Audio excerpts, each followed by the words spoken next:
என் இனிய அன்பு உள்ளங்களே, உங்கள் அனைவருக்கும் என் அன்பான வணக்கம். மாவீரனின் விசித்திர பாவை நாவல் பகுதி 23. வாங்க தொடர்ந்து கதையை கேட்கலாம். அப்போதும் தனுஷின் தாத்தா வீடு உறங்கவில்லை.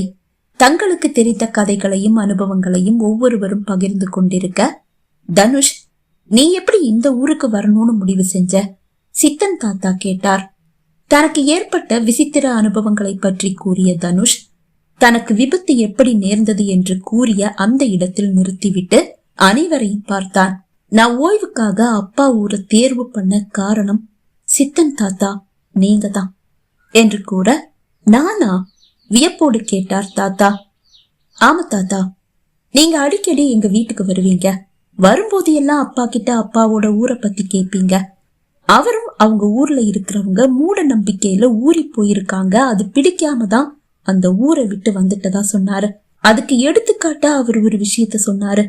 அப்பா ஃப்ரெண்டு கனகராஜ் அங்கிள் ஒரு பாம்பை பார்த்ததாவும் அது மனித உருவெடுத்து ஊருக்குள்ள வந்ததாவும் கனகராஜ் அங்கிள் சொன்னதா சொன்னவரு. என்னுடைய ஃப்ரெண்டு கூட எங்க ஊர்ல இருக்கிறவங்க மாதிரியே மூட நம்பிக்கையில வாழ்ந்துட்டு இருக்கான். இச்சாதாரி நாகங்கள் எங்க ஊர்ல வாழ்ந்துட்டு இருக்குன்னு அவன் நம்புறான் அப்படின்னு சொன்னாரு. என்னுடைய கண் முன்னாடி கூட அப்படி ஒரு இச்சாதாரி நாகம் தானே வந்தது. அதனாலதான் அப்பா ஊரை நான் ஓய்வுக்காக தேர்வு செஞ்சேன் என்றான். சிறிது நேரம் அங்கு அமைதி நிலவியது. எது எப்படியோ நம்ம குடும்பம் இப்போ ஒன்னாக நீதான் காரணமாகி இருக்க என்று கூறிய தாத்தா, 12 மணிக்கு மேல ஆயிடுச்சு, எல்லாரும் போய் தூங்குங்க என்று கூற அனைவரும் எழுந்து அவரவர் அறைக்கு சென்றனர். வீடு அமைதியாகும் வரை பொறுமையாக காத்திருந்த ஆருத்ரா மெதுவாக கதவை திறந்து கொண்டு வெளியே வந்தாள். கூடத்தில் ஒருவரும் இல்லை. நேராக தனுஷின் அறைக்கு வந்து கதவை தட்டினாள். உறக்கம் விழிகளை தழுவி நிற்க பாதி மயக்கத்திற்கு சென்று விட்ட தனுஷ், யார் இது என்று முணுமுணுத்தபடியே எழுந்து வந்து கதவை திறந்தான். தன் முன் கோபமாக நிற்கும் ஆருத்ரா முகம் காயங்களால் மூடப்பட்டிருப்பதை கண்டவனின் மனம் வலித்தது. உள்ள வரலாமா? அவள் வார்த்தையில் உஷ்ணம். புன்னகைத்தவன், என்னுடைய அறைக்குள்ள வர என்னுடைய மனைவிக்கு அனுமதி தேவையா? குறும்பாக கேட்டான். வெல்கம் என்று கோரி அவன் சற்று உள்ளே நகர்ந்து நிற்க உள்ளே வந்த ஆருத்ரா கதவை சாத்தி தாழிட்டாள். அதே வேகத்தில் கோபமாக திரும்பி தனுஷை பார்த்தாள். அப்போது திறந்திருந்த ஜன்னல் வழியாக பறந்து வந்த ஒரு கூட்டம் ஈக்கள் அவள் முகத்தின் அருகில் வந்து காயத்தில் மொய்க்க ஆரம்பிக்க, கோபமாக அந்த ஈக்களை கையை வீசி விரட்டி அடித்த ஆருத்ராவை இழுத்து அணைத்த தனுஷ், உன்னுடைய இந்த கோபம் இந்த ஈக்கள் மேலையா இல்ல ஏன் மேலையா என்று கேட்டான். அவளால் பதில் சொல்ல முடியவில்லை. அவனை தள்ளி விடுவதிலேயே குறியாக இருந்தாள். ஆனால் அவளை விட மறுத்தவன், உன்னுடைய இந்த நிலை மாறாதான்னு உன்னுடைய அம்மா தினம் தினம் வேதனையில துடிக்கிறாங்க. அதை என்கிட்டயே கேட்டாங்க. உன்னுடைய இந்த நிலையை மாத்திரம் மருந்து அது நான் தானே என்கிட்ட யாரும் சொல்ற மாதிரி எனக்கு தோணுது. அது உண்மைதான்னு இன்னைக்கு ஆதாரத்தோட நிரூபிக்கப்பட்டிருக்கு. உன்னுடைய இந்த நிலையை மாற்ற நான் என்ன செய்யணும் எனக்கு தெரியல. ஆனா அது உனக்கு தெரியும்னு என் மனசு சொல்லுது. உன்னுடைய இந்த நிலையை மாத்த நான் என்ன செய்யணும் ஆருத்ரா? அவள் எதுவும் பேசவில்லை என்றாலும் ஒருவித தவிப்பும் பதற்றமும் அவள் முகத்தில் அப்பட்டமாக பிரதிபலித்தது. அதை அவனும் கண்டான். உன்னுடைய கன்னத்துல முத்தம் கொடுத்ததும் காயம் மறைஞ்சிடுச்சு. என்னுடைய முத்தங்கள் தான் இந்த காயங்களுக்கு மருந்தா? அதற்கும் அவள் பதில் எதுவும் சொல்லவில்லை. பதற்றத்தோடு அவனிடமிருந்து விடுபடுவதிலேயே குறியாக இருக்கிறாள். நான் கொடுத்த முத்தம் மட்டும் மருந்தில்லைன்னு திரும்பவும் வந்த இந்த காயங்கள் சொல்லுது. அப்படின்னா இந்த காயங்கள் நிரந்தரமா குணமாக என்ன வழி? அவனது வார்த்தைகள் அவளது இதய துடிப்பை பன்மடங்காக உயர்த்தியது. அது வேகமாக அழித்துக் கொள்ளும் ஓசை அவன் செவியையும் எட்டியது. முழுமையா நீ என்னுடைய மனைவி ஆயிட்டா உன்னுடைய இந்த நிலை மாறுமா என்று கேட்டவனின் கரம் அவளை இன்னும் இறுக்கமாக கட்டி அணைக்க, பதறி போனவள் முழு பலத்தையும் திரட்டி அவனை தள்ளிவிட்டாள். எதிர்பாராத அவளது அந்த செயல் அவனை தடுமாற வைத்தது. தள்ளாடி பின்னோக்கி சாய்ந்தவனின் கரம் அவளை விடுவித்தது. வீழ்ந்து விடுவானோ என்ற தவிப்பு அவள் விழிகளில் அப்பட்டமாக பிரதிபலிக்கவும் செய்தது. ஆனால் அவன் பாதுகாப்பாக மூங்கில் கட்டிலில் வீழ்ந்தான். என்ன நம்பாத நீங்க என்ன அடைய நினைக்கிறது விந்தையா இருக்கு. அதுவும் இந்த புண்ணான என்னுடைய உடலை தீண்ட நினைக்கிறது. விந்தையிலும் விந்தை. அது எப்படி உங்களால முடியுது? இந்த அருவருப்பான உடல் மேல உங்களுக்கு எப்படி ஈர்ப்பு வருது, ஆசை வருது? சிரித்தவன், அருவருப்பான உடம்பா? எனக்கு அப்படி தெரியலையே. நடிக்காதீங்க. நீங்க ஒரு பச்சோந்தி. பச்சோந்தியா? ஆமா, ஏன் விருப்பம் இல்லாம என் கழுத்துல தாலி கட்டிட்டு ஏன் மேலேயே நம்பிக்கை இல்லைன்னு கூடத்துல உட்கார்ந்து எல்லார்கிட்டையும் சொல்லிட்டு இருக்கீங்க. அதை கேட்டதும் அவனுக்கு சிரிப்பு தான் வந்தது. இவளுக்கு தன் மீது ஏதோ ஒரு ஈர்ப்பு இருக்கவே செய்கிறது. அதனால்தான் தான் அவளை நம்பவில்லை என்ற அந்த வார்த்தை அவளை காயப்படுத்தி இருக்கிறது. எல்லார் முன்னாடியும் என்ன நம்பலன்னு சொல்லிட்டு இப்ப ஏன் முன்னாடி எப்படி உங்களால இப்படி நடிக்க முடியுது? அவளது இந்த வார்த்தைகள் அவனுக்கு வியப்பாக தான் இருக்கிறது.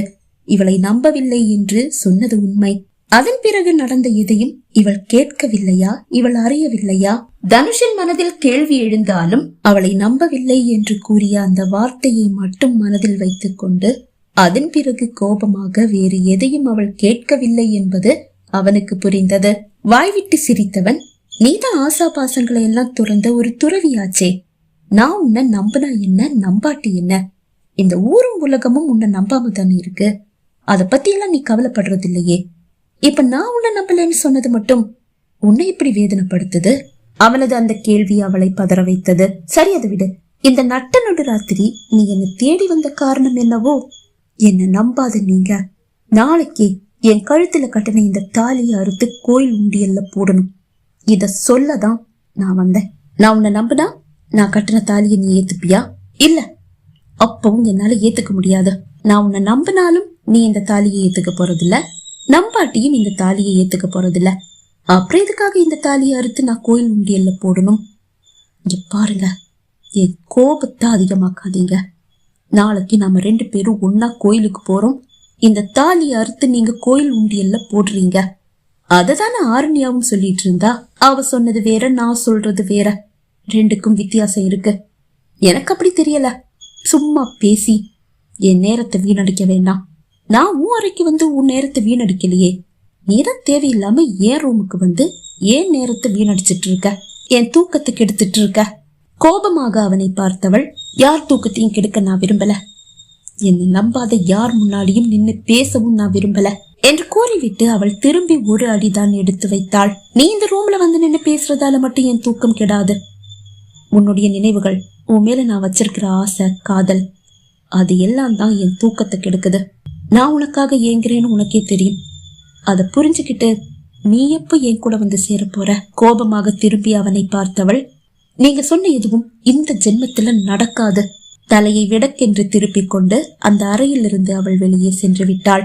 எழுந்து வந்து கதவை சாத்தி தாளிட்டவன் படுக்கையில் வந்து சாய்ந்தான். நான் உன் கழுத்துல தாலி கட்டுற வரைக்கும் நீ எப்படின்னு தெரியல, ஆனா இப்போ உன் மனம் மாற ஆரம்பிச்சிடுச்சு. அதுக்கான அறிகுறிதான் உன்னுடைய இந்த கோபம். சீக்கிரமாவே நீ என் வழிக்கு வந்துடுவ. தனக்கு தானே கூறிக்கொண்டவன் மெல்ல விழிகளை மூடினான். இதே நேரம் ஆரண்யா பூசாரி வீட்டில் பூசாரியோடு பேசிக் கொண்டிருந்தாள். எங்க பாருங்க பூசாரி, அந்த ஆருத்ரா தான் கங்காதரி, கங்காதரி தான் ஆருத்ரா. இத நம்ம ஊர் ஜனங்க முன்னாடி நம்பினாலும் இப்ப ஏன்னு தெரியல நம்ப கொஞ்சம் தயங்குறாங்க. அவங்களுக்கு லேசா ஏன் மேல சந்தேகம் வர ஆரம்பிச்சிடுச்சோன்னு தோணுது. என்னம்மா சொல்ற? இந்த ஊருக்கு ஊர் மேல சந்தேகம் வர ஆரம்பிச்சிடுச்சா? நீ இந்த ஊருக்கு எவ்வளவு நன்மைகள் செஞ்சிருக்க. ஆனா அவங்களுடைய நடவடிக்கை அப்படிதான் இருக்கு. இதுக்கெல்லாம் காரணம் அந்த கங்காதரி தான். இதெல்லாம் அந்த கங்காதரியுடைய மாய வேலைகள் தான். ஆருத்ராவை நல்லவன்னு நம்ப வச்சு அவன் மூலமா இந்த ஊரையும் உலகத்தையும் ஆள ஏதோ சதி திட்டம் போட்டு அதன்படி அவன் நடக்கிறா. உங்க பொண்ணு ஆருத்ரா இழுத்துட்டு போனதை நீங்க உங்க கண்ணால பாத்திருக்கீங்க. இல்லனா இந்த ஊர் ஜனங்க மாதிரி நீங்களும் அவன் நல்லவன்னு இப்பவும் நம்பி அவளுக்கு ஒரு துணையா இருந்து இந்த ஊரோட அழிவுக்கு காரணமாகி இருப்பீங்க. இப்ப நீங்க உண்மையை புரிஞ்சுகிட்டதால பேச்சு மரணத்துக்கு பழி வாங்க துடிக்கிறீங்க.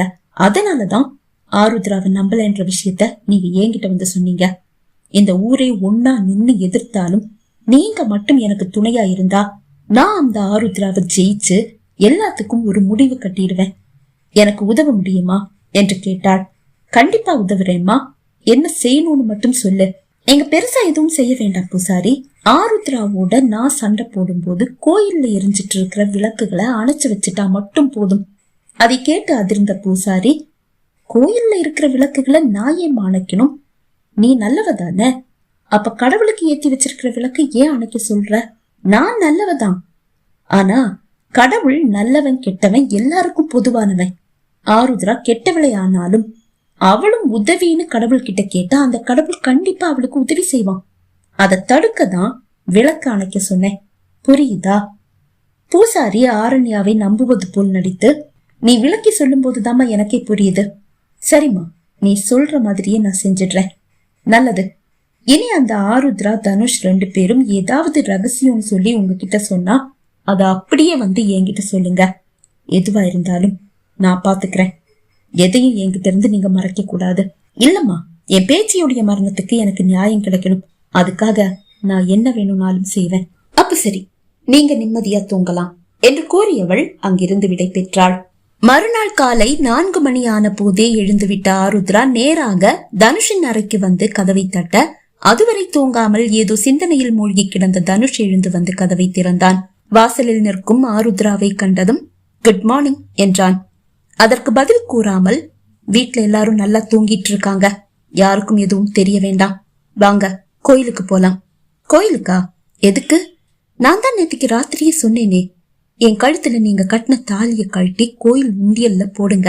அட ஆமல்ல. ஆனா ஆருத்ரா, நேத்து எனக்கு தூக்கமே வரல. ஆனா எப்பவோ நான் கொஞ்ச நேரம் தூங்கி இருக்கேன். அந்த நேரத்துல எனக்கு ஒரு கனவு வந்தது. கனவா? என்ன கனவு?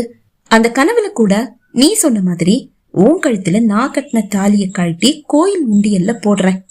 ஆனா அடுத்த நொடி ஒரு கருநாகம் வந்து என்ன தீண்டுது, என் உயிரும் போயிடுது. இந்த கனவை பார்த்து நான் பயந்துடல. நீ விரும்பினா உன் கழுத்துல இருக்கிற தாலியை கழட்டி நான் கோயில் உண்டியல்ல போடுறேன், வா போலாம் என்று கூறியவன் அவளுக்கு முன்னால் நடக்க ஆரம்பித்தான். ஏன் என்று தெரியவில்லை, ஆருத்ராவின் கால்கள் நகர மறுத்தன. திரும்பி அவளை பார்த்தவன், என்ன அப்படியே நின்னுட்ட, வா கோயிலுக்கு போலாம். உன் கழுத்துல நான் கட்டின தாலிய நானே கழட்டி கோயில் உண்டியல்ல போடுறேன். அதுதான் உன்னுடைய விருப்பம். ஒரு மனைவியுடைய விருப்பம் என்னவோ அதை நிறைவேற்றவன் தான் உண்மையான கணவன். வா போலாம். சும்மா கனவு அது இதுன்னு சொல்லி என்ன பயமுறுத்தலான்னு நினைக்கிறீங்களா?